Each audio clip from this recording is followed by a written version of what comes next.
Magpapalitan ako ng dollar. Kasi magkano yung slice ng pizza?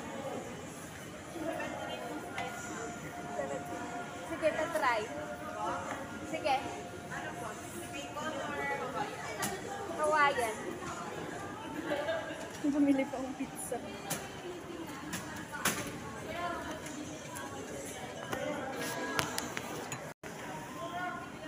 Alam mo, bumalik ako dito sa loob kasi natakot ako dun sa labas. Alam mo yun. Inaantay ko kasi si kuya dun sa labas. Tapos, sa labas kasi yung Mercury. Tapos may lalaking sunod ng sunod sa akin. Kaya natakot ako.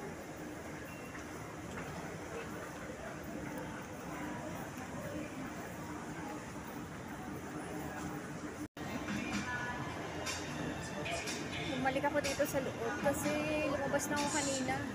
Doon ko na lang sana si kuya antayin sa labas. Ayun. Tapos, tumambay ako doon sa gilid.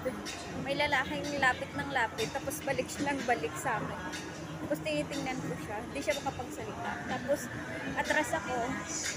Ganun din siya. Sinusundan ako.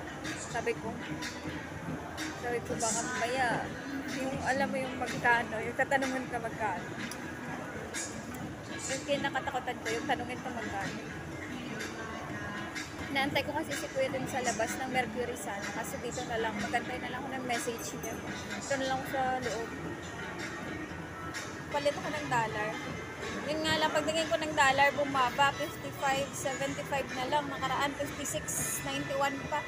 So, ang ginawa ko, nag-withdraw na lang ako sa, kapalitan ko sana. Nasulat. Kaya dito na lang ako magantay kay kuya. Sa loob. Natakot ako dun eh. Baka mamaya, bigla akong lalapitan.